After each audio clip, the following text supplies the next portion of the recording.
Shamshabad airport కు మరోసారి bomb బెదిరింపులు వచ్చాయి. దాంతో అప్రమత్తమైన సెక్యూరిటీ సిబ్బంది తనిఖీలు చేపట్టారు. హైదరాబాద్ నుండి బ్యాంకాక్ వెళ్తున్న విమానానికి బెదిరింపులు రావడంతో విమానాన్ని నిలిపివేశారు. ప్యాసింజర్లు కిందికి దించేసి తనిఖీలు చేపట్టారు.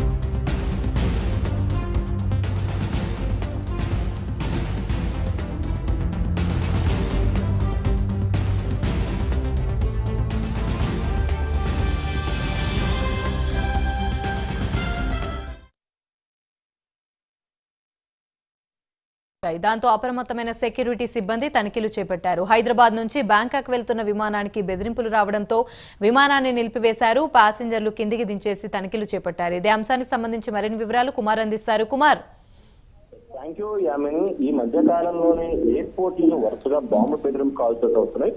ఈ నేపథ్యంలోనే ఈ రోజు శంషాబాద్ లోని రాజీవ్ గాంధీ ఎయిర్పోర్ట్ కూడా ఇదే తరహాలో ఒక బాంబు బెదిరింపు అయితే వచ్చింది.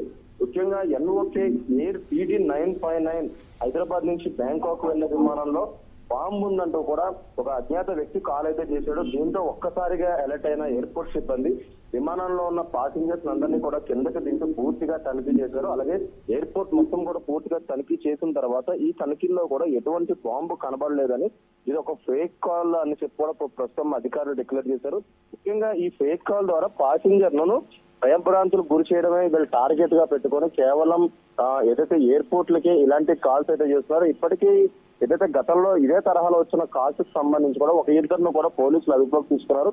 ఇప్పుడు ప్రస్తుతం శంషాబాద్ ఎయిర్పోర్ట్ పోలీసులు కూడా దీంట్లో కేసు అయితే నమోదు చేశారు. ఈ కాల్ ఎక్కడి నుంచి వచ్చింది, ఎవరు చేశారన్న కోణంలో విచారిస్తున్నారు. గతంలో కూడా ఇదే తరహాలో అనేక సార్లు శంషాబాద్ ఎయిర్పోర్ట్ కి బాంబు బెదిరింపు అయితే రావడం జరిగింది. కానీ ప్రతిసారి కూడా అధికారులు అప్రమత్తమై పూర్తిగా ఎయిర్పోర్ట్ తో సహా ఫ్లైట్లలో కూడా ప్రతి ఒక్కటి బాంబు తనిఖీలు అయితే చేపడుతున్నారు. ఈ రోజు ఉదయం వచ్చిన కాల్ కూడా ఒక ఫేక్ కాల్ అంటూ కూడా ఇప్పటికీ అధికారులతో డిక్లేర్ చేయడం జరిగింది. Thank you.